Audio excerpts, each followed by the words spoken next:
What's up, everyone? Welcome back to Tech Curiosity Stream. Today we're diving into self-driving cars. Imagine hopping in, telling it where to go, and kicking back.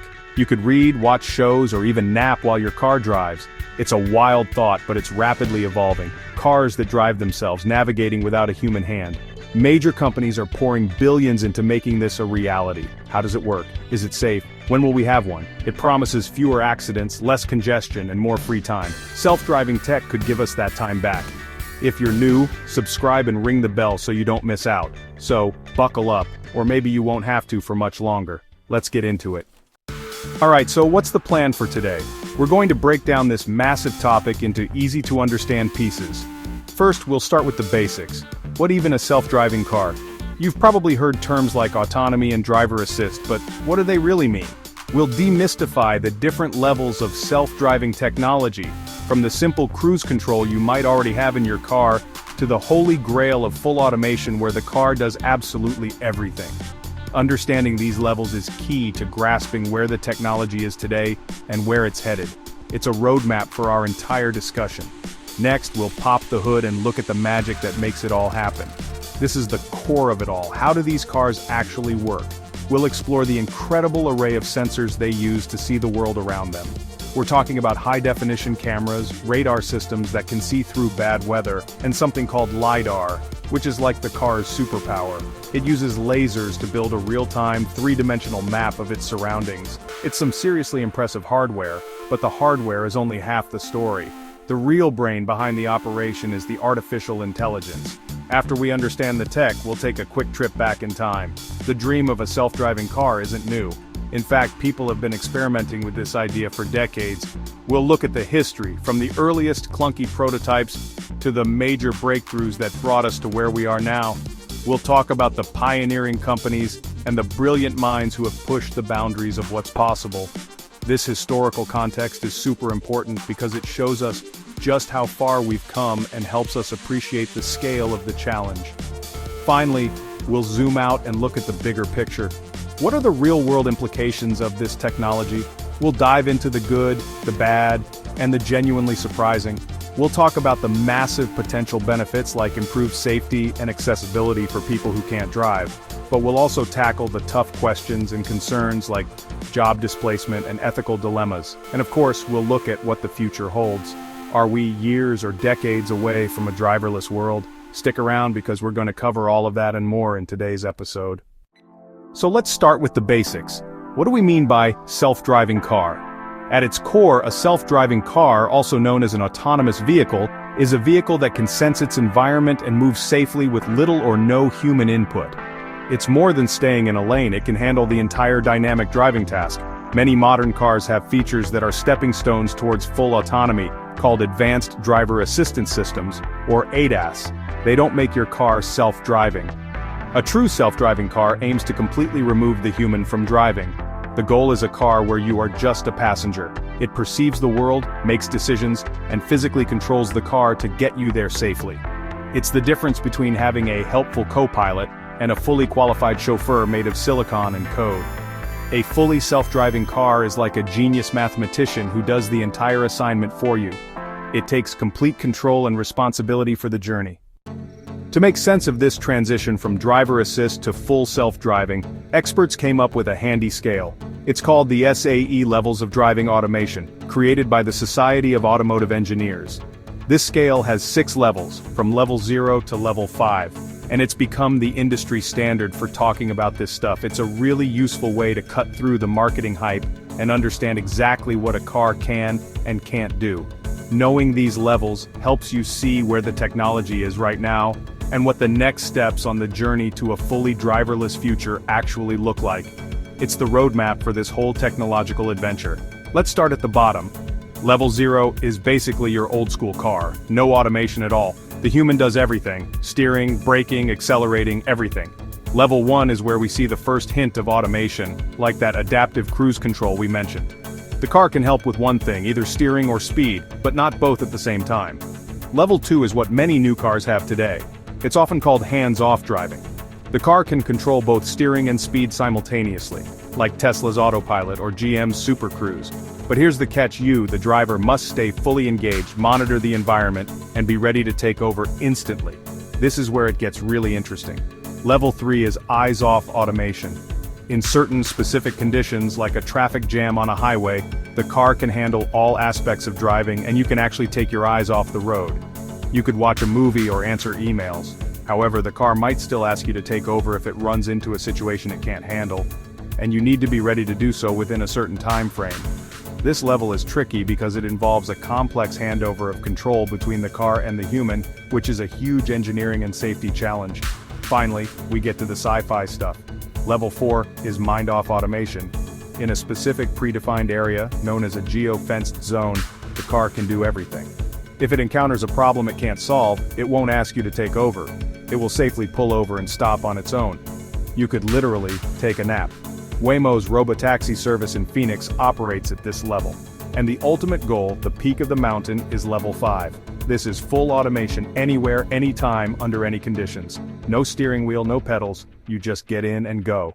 This is the true driverless car of the future we all imagine. What makes self-driving cars work? The senses and the brain. Self-driving cars need superhuman perception using cameras, radar, and LiDAR. This is called sensor fusion. The brain is a computer using AI. It takes data from the sensors. It identifies objects, plans a safe path, and controls the car. Seeing, thinking, and acting. How does a car drive itself? It starts with better senses than ours. A self-driving car uses high-tech sensors, working together to build a complete picture of the world. Strengths of one sensor make up for the weaknesses of another. The first sensors are the cameras. Cameras recognize colors, read text, and understand visual scenes. But cameras have limits. Their vision gets worse at night or in bad weather. To see what cameras can't, self-driving cars use radar. Radar is unfazed by bad weather. The downside is that radar has a low resolution. This is where LiDAR comes in. LiDAR works by shooting out millions of tiny laser beams every second. The system creates a precise, real-time, three-dimensional map of the world. All that data is useless without a brain to process it. The brain of a self-driving car is an incredibly powerful onboard computer, running some of the most advanced artificial intelligence. It takes information from the cameras, radar, and LiDAR to make sense of the world. The core of this AI brain is built on machine learning. Engineers train a neural network, modeled loosely on the human brain, feeding it millions of miles of driving data. The AI learns by example, to identify objects and make predictions. It analyzes the context to predict what might happen next, calculating the probabilities of different outcomes. This allows the car to anticipate potential hazards, giving it more time to respond safely. The computers inside these cars are more powerful than high-end gaming PCs. The car is constantly getting smarter, learning from the collective experience. Autonomous cars operate using the See-Think-Act cycle, a continuous loop that allows them to navigate the world. First, the car using sensors and high-definition maps. Next, it processing data to identify objects, predict their trajectories, and plan a safe path. Finally, it sending commands to control steering, acceleration, and braking. This cycle repeats rapidly, enabling smooth and safe driving. The dream of a car that drives itself is older than you think. As far back as the 1920s and 30s, futuristic concepts showcased visions of automated highways and driverless vehicles. It planted a seed. The idea that driving could one day be handed over to a machine has captivated inventors for generations. The first real attempts relied on external infrastructure. Engineers tested systems where wires were embedded directly into the roadway. Special sensors would detect the magnetic field to steer the vehicle and control its speed. It was a start. Researchers started putting the smarts inside the car itself. A project in Germany converted a Mercedes-Benz van into an autonomous vehicle. His van was able to drive for long distances on the German Autobahn. It proved that a car could see and react to its environment on its own. These early projects were groundbreaking, but the technology was nowhere near ready for the real world. The world needed a major catalyst. That spark came from the US military. The DARPA Grand Challenge kicked the race for self-driving cars into high gear. DARPA wanted to create autonomous military vehicles, so they crowdsourced the solution. They announced a competition with a huge cash prize for a vehicle that could navigate a desert course on its own. The first challenge was a disaster, but it brought together brilliant engineers. 1 year later, 5 vehicles successfully completed the course. Stanford University took home the prize. In 2007, DARPA launched the Urban Challenge, navigating a simulated city. Carnegie Mellon won, but the Stanford team went on to lead the self-driving car project at Google. The DARPA challenges forged the technologies and trained the engineers who built the self-driving industry. After DARPA's Urban Challenge, the race for self-driving cars exploded. Google secretly launched its project in 2009, hiring DARPA stars like Sebastian Thrun. Their goal: true Level 4 and 5 autonomy. They racked up millions of test miles in California, all in on full autonomy from the start. Traditional automakers like Mercedes, Audi, GM, and Ford took a slower, step-by-step approach, rolling out features like adaptive cruise control and lane-keeping assist. Tesla, led by Elon Musk, shook things up with autopilot, Level 2 autonomy, but available to the masses, collecting real-world data at scale. Tesla's bold move: no LiDAR, just cameras and radar, betting on scalability. Now the field is crowded. Waymo leads with Robotaxis, Cruise follows, and every major automaker is in the race. Startups and tech giants worldwide are tackling autonomy from every angle. In less than 2 decades, we've gone from desert races to commercial driverless services. The pace of innovation is only accelerating. Why self-driving cars? Safety is the biggest reason. Over 90% of crashes are human error. Autonomous cars don't get tired, distracted, or angry. They see 360 degrees and react instantly. The potential to save lives is enormous. For the elderly and disabled, self-driving cars mean independence and dignity. For everyone else, commutes become time to work, relax, or connect. Cars driving themselves can communicate, forming efficient convoys and reducing traffic jams. Smoother traffic means less pollution and quieter cities. If robotaxis become the norm, car ownership could drop, freeing up city space for parks and housing. Parking lots could become green spaces or homes. The car shifts from a product you own to a service you use. Our cities and our lives could be transformed. The road to autonomy is tough. The tech still struggles with rare, tricky situations: blizzards, construction zones, or flooded streets. Public trust and regulation hinge on proving safety in all conditions. Cybersecurity is a huge risk. Hackers could wreak havoc if they gain control. Companies are racing to secure their systems, but the threat never disappears. Millions of driving jobs are at stake: truckers, taxi drivers, delivery workers. Society must plan for job shifts and retraining. Ethical dilemmas loom. Should a car protect its passenger or a group of pedestrians? Who decides? Programming morality into machines is a challenge with no easy answers. The future of autonomy is as complex as it is promising. Autonomy will bring surprises. Car interiors could become lounges, offices, or entertainment pods. No need to face forward. Long commutes might become productive or relaxing, changing where people choose to live. Rural living could boom as city jobs become accessible from afar. Roadside businesses, motels, gas stations may struggle as cars drive through the night. New industries will emerge: sleeper pods, in-car services, mobile offices. Law enforcement and city revenue from traffic tickets could plummet. Your car will know everywhere you go, raising big privacy questions. Who owns your driving data? Who can access it?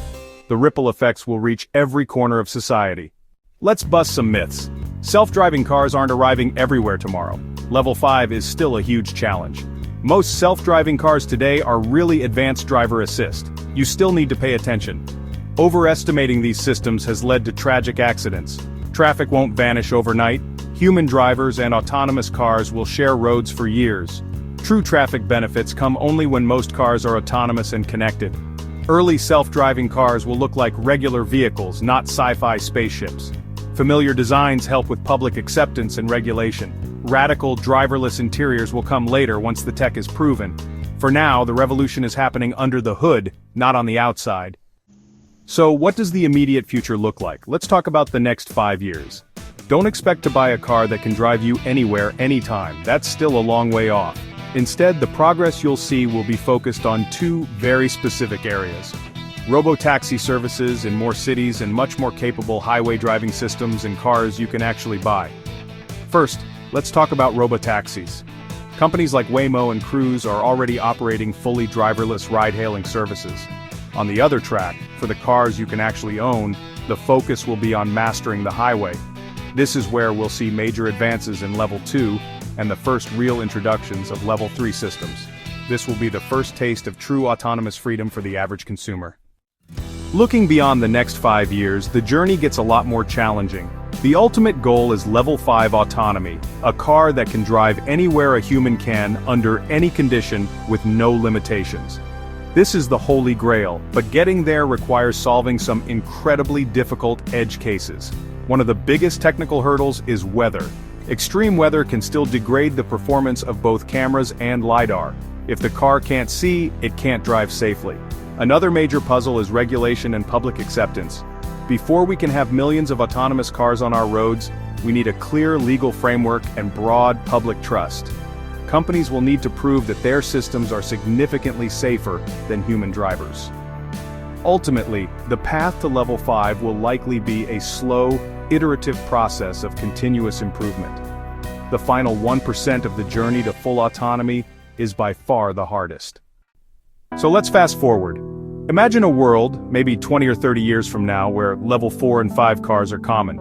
The changes will be profound, touching almost every aspect of society. Transportation will shift from something you own to a service you subscribe to. This shift will fundamentally change our cities. Imagine downtown cores with more green space, more pedestrian-friendly zones, and more affordable housing. Our cities could become quieter, cleaner, and more human-centric. That commute time is no longer lost, it's given back to you.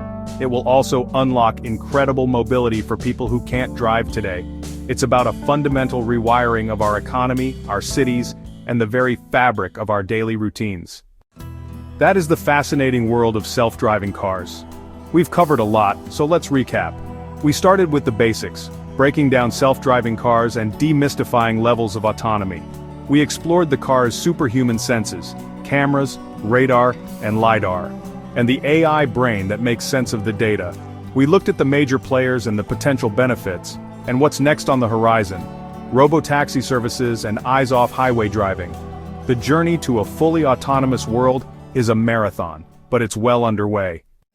So, what are your thoughts on all this? We've explored how self-driving cars see the world, how they think, and the incredible future they promise. But now I want to hear from you. Is this a future you're excited about?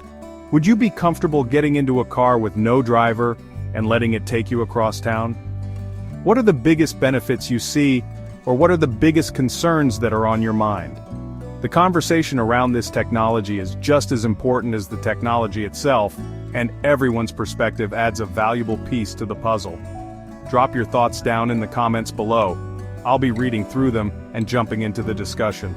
This is exactly the kind of topic we love to explore here at Tech Curiosity Stream, a technology that is not just cool and futuristic, but one that has the potential to fundamentally change the way we live and interact with the world around us. It forces us to ask big questions about safety, ethics, and what kind of future we want to build. Your curiosity and engagement are what make this channel what it is, so thank you for joining me on this deep dive today. I hope you learned something new and are leaving with a much clearer picture of how this incredible technology actually works and where it's all going. If you enjoyed this video and want to keep exploring the most fascinating tech shaping our world, you know what to do? Please make sure you hit that like button. It really helps the channel out and tells YouTube to share this video with more curious minds. And if you haven't already, what are you waiting for? Smash that subscribe button, and most importantly, ring that notification bell so you don't miss our next adventure. We have so many more amazing topics lined up that you won't want to miss, and being a subscriber is the best way to make sure you're always in the loop with our latest content.